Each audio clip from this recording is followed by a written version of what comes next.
Përshëndetje nga unë Adi. Këtë radhë kam vendosur të bëj një video regjistrim të shkurtër për të ju ardhur sadopak në ndihmë personave që janë në rrugtimin e tyre si programues. Personave që sapo kanë filluar apo janë ende në hapat e tyre ku nuk janë të sigurt nëse të vazhdojnë apo si të vazhdojnë dhe ku t'ja nisin.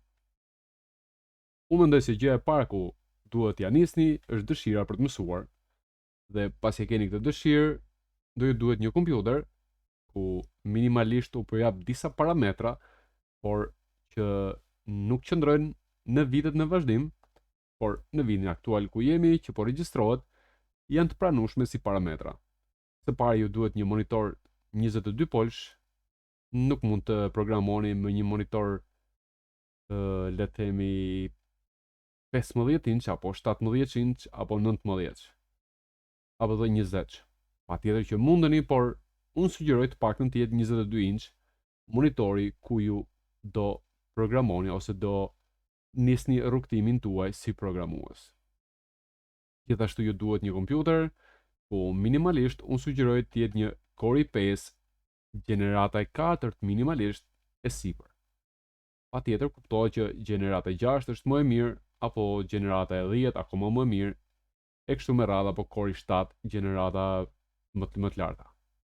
Por duhet të keni të paktën 8 GB RAM, të keni një SSD, sepse hard disk që tashmë janë disit e ngadalë dhe SSD-ja është e ardhmja. Ka dhe patjetër më mirë, por le të vazhdojmë tek diçka të pranueshme. Unë çfarë shikoj çmimet në internet, shikoj që variojnë diku tek 100 euro, mund të merrni një kompjuter ku mund të startoni, të praktikoni dhe të mësoni. Pasi keni marrë një kompjuter, patjetër që duhet dini dhe anglishtën, edhe anglishtja është ndër, le të themi për mua, unë mendoj se është kyçe për çdo programues. Nuk është që duhet dini C1, por të paktën një B1 duhet të dini. Nëse jeni B2 akoma më mirë, por B1 level mendoj që është pranueshëm për të filluar. Rrugës pastaj mësoni edhe B2-shin njëkohësisht edhe anglishtën edhe programimin. Por më pak se B1 mendoj që do hasni shumë problematika në programim. Do ju duhen patjetër tools për të vazhduar. Pasi ta keni kompjuterin, do instaloni Visual Studio Code, patjetër ka dhe kod editor të tjetër, por unë po sugjeroj këtë që është falas, ka dhe extension që mund t'i përdorni dhe është super mjaftë të shkoni tek download dhe e shkarkoni nëse jeni në macOS, Windows apo Linux apo sistem operativ tjetër. Për programuesit, nuk e di, nuk jam tifozi macOS, u bën viti që merrem vetëm me Windows, kështu që po sugjeroj Windowsin, edhe pse nuk mund ta vlerësoj macOS në këtë çast. Kështu që mos ju kushtoni shumë ndësi, pse unë them që Windows është i papar. Pasi keni edhe këtë, e instaloni, e përdorni dhe unë sugjeroj të filloni hapat e parë. Patjetër është faqja këtu v3schools.com v3schools.com. Mund të filloni si fillim tek tutorialet dhe keni HTML-n. HTML-ja është të thjesht keni bodyn, keni head, keni dhe footer, por që nuk është këtu me sa duket, dhe HTML-ja që mbështjell head, body and footer. Dhe deklarimi doctype-it HTML. Pastaj vazhdoni me instruksionet, i keni të gjitha, prandaj them që anglishta ju duhet, sepse duhet t'i kuptoni në mos 100% të paktën diku 70% duhet t'i kuptoni në mënyrë që të filloni. Sa më pak kuptoni çfarë shkruar këtu, më të vështirë e keni. Pasi mësoni pak HTML, kaloni tek CSS, edhe CSS është thjesht se si të stilojmë HTML-n. Nuk është shumë ndërlikuar, nuk keni pse i mësoni të gjitha. E çfarë duhet mësoni, mendoj është selektorët. Koloret janë ngjyrat, është thjesht fare.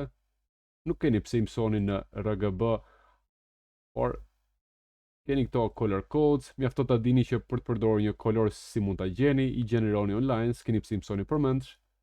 Keni këto background, margin dhe paddings dhe borders, backgrounds, kujtdo, përdoren shpesh, fontet, iconet, links, që ti stiloni, i shikoni pastaj vet. Mjafton të keni një ide se çfarë bën CSS, si mund të stilojmë HTML-n duke përdorur CSS.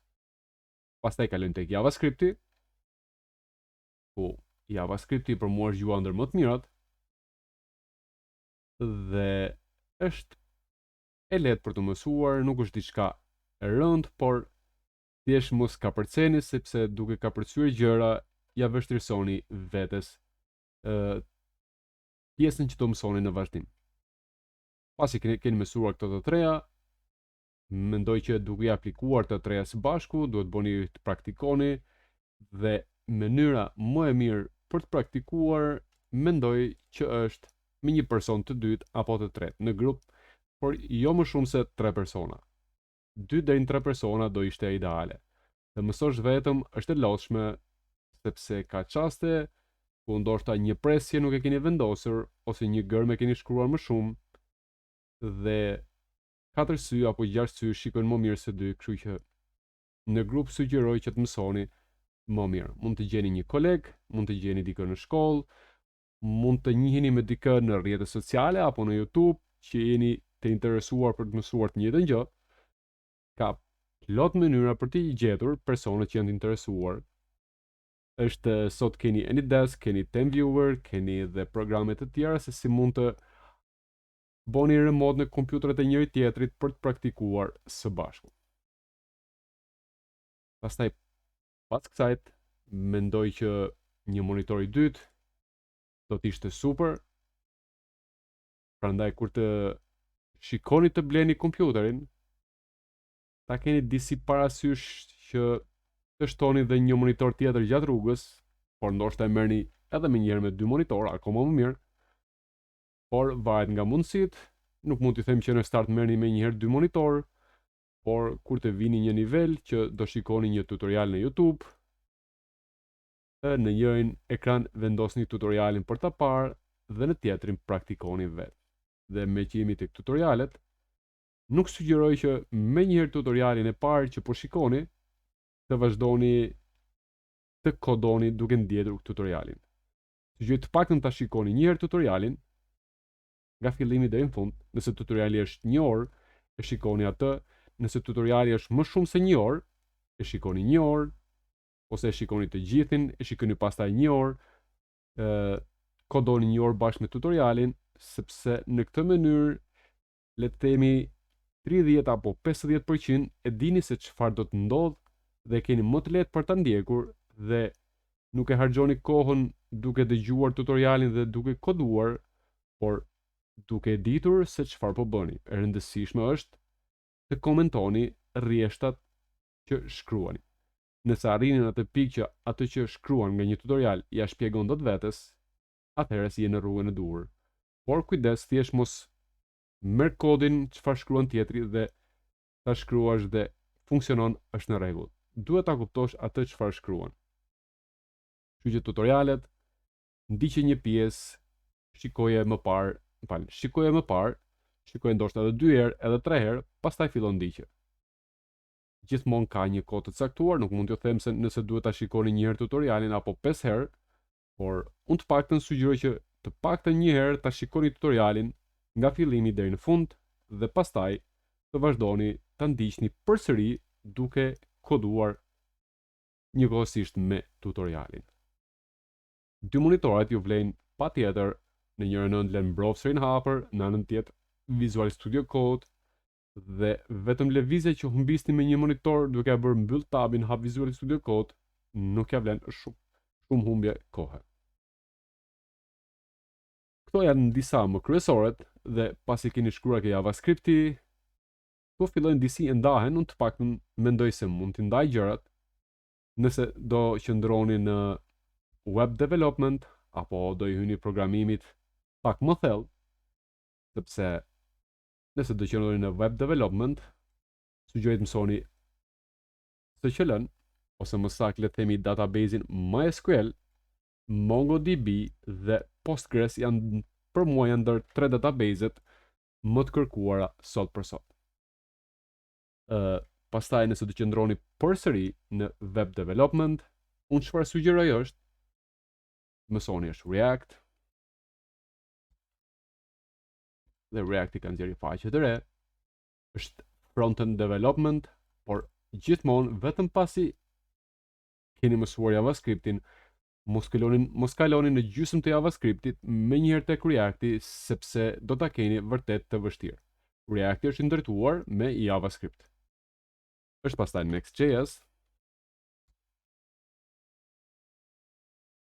Next.js framework. Atëherë, React është për single page application, të shkojmë edhe një herë, Reactin e kemi për single page application, por edhe Reacti po kalon mos shumti tek vite, edhe Reacti po kalon në vite. Në vite mund të ndërtojmë një faqe që është vetëm një faqe tek, ku SEO nuk na duhet shumë, por nëse kalojmë në faqe ku na intereson SEO, unë do sugjeroj Next.js, sepse ka SEO-n shumë herë më të përparuar. Vite është një framework ku mund ta përdorim për një aplikacion të mbyllur, kur personat duhet regjistrohen më parë dhe pastaj të vazhdojnë më tej. Nëse kjo është rasti, atëherë është Vite. Por nëse rasti është, le të themi, një blog apo çfarëdo qoftë, Next.js. Një blog apo çfarëdo qoftë apo një dyqan, Next.js është zgjidhja. Të gjitha këto të dyja janë të ndërtuar dhe React.js me JavaScript. Kjo është pjesa e frontend për web development. Patjetër kemi dhe Angularin. Është zgjedhja juaj. Nuk e them se kush është më i duhuri apo jo. Reacti, Vite edhe Next.js janë e njëjta familje, ndërsa Angulari është komplet diçka tjetër. Për mua Angulari është pak më i vështirë. Këto janë front-end framework, janë ato çfarë do ndërtojmë që klienti të shikojë me sy. Është zgjedhja juaj, por gjithmonë dal nga dal, mos i kapërceni gjërat, sepse duke i kapërcyer, ato që i keni kapërcyer do ju duhen në të ardhmen dhe nuk e keni mësuar dhe e keni të vështirë. Nëse do kalojmë për backend, kemi patjetër, kemi PHP-n, edhe PHP-ja, edhe pse nuk është në lartësinë, le të themi tani, të Node.js, edhe pse Node.js ka vazhduar të jetë fuqishëm, por le të themi mos shkoj 80%, po 70% e webeve ja mendoj se janë akoma në PHP, dhe kështu që ka dhe një jetë gjatësi dhe goxha më tej. Kështu që me PHP është WordPress, dhe WordPress një ndër frameworket është i përdorur masivisht. Pastaj Java mund të kaloni, është një gjuhë për të krijuar aplikacione, lojra apo gjëra të tjera. Është një nivel pak më lart pastaj për t'i përdorur. Për mendimin tim, nëse do kaloni në Java, duhet jeni mirë dhe me matematikën dhe në Python gjithashtu që të bëni kalkulime. Gjithmonë mendime personale si unë i kam parë gjërat. Python dhe Java patjetër mund të mësoni gjërat elementare, është mirë t'i dish, pa marrë parasysh, por për të arritur vërtet lart në Python dhe Java, duhet jeni mirë në matematikë. Kemi C, C++-in, këto janë pastaj për personat që duan të merren me programet për kompjuterin. Reactin e folëm. React është framework. Le ta heqim jQuery, edhe ky është një framework libreria e JavaScriptit. Nuk është i vështirë. E përdor masivisht WordPress. Por jo masivisht, po në çdo WordPress është prezent. Keni pastaj Django, TypeScriptin, nëse do qëndroni në JavaScript, TypeScriptin do e mësoni me patjetër. Nëse do i qëndroni, le të themi, React, Next.js apo Angularit, TypeScriptin duhet ta dini, sepse JavaScript pothuajse din kushdo, ndërsa TypeScripti është ndoshta pak më i vështirë gjatë kohës që e shkruani si kod, por ju a bën më të lehtë në production.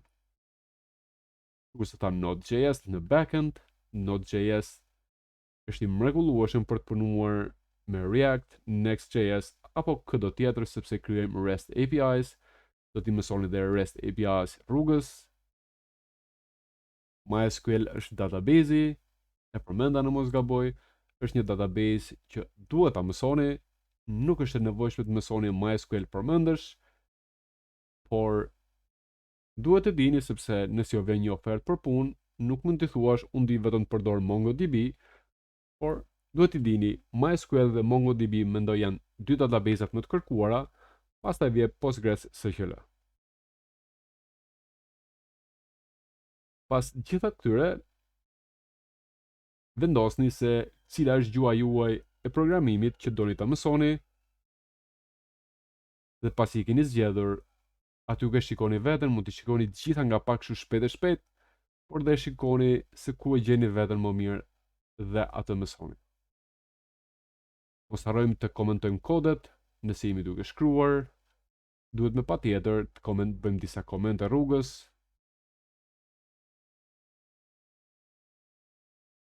Dhe JavaScript është një nga 3 gjuhet, shumë mirë. Të komentoni kodin, çfarë shkruani, sepse nëse ktheheni mbas një muaji te ai kod, me siguri është e vështirë të kuptoni çfarë keni shkruar. Pastaj keni coding challenges, mund të vini te kjo faqe këtu ose mund të shkoni në një faqe tjetër, të mundoheni ta krijoni atë. Varet gjithmonë sepse nëse do qëndroni shumë në CSS, do harxhoni shumë kohë me stilimin, apo do harxhoni më shumë kohë me programimin, por rëndësi ka që të dini të paktën në sipërfaqe. Sepse duke ditur në sipërfaqe, din se çfarë mund të përdorësh dhe ku ta përdorësh. Mendoj se kaq i shkurtër është tutoriali, nuk ka nevojë për më gjatë. Dhe mendoj se me kaq mund ta mbyll, nuk kam harruar ndonjë gjë. Ju uroj suksese dhe nëse kam harruar të shtoj diçka, apo nuk mendoni që diçka është ndryshe nga çfarë un kam thënë, lini një koment poshtë në mënyrë që dikush tjetër ta ketë më të lehtë për të vazhduar programimin e tij dhe për të mësuar apo për t'ia bërë sa më të lehtë dikujt që të mësoj të gjuhë programimi. Unë ju përshëndes, ju uroj gjithë mirat, suksese dhe shihemi në një tutorial tjetër. Mirupafshim nga unë Adi.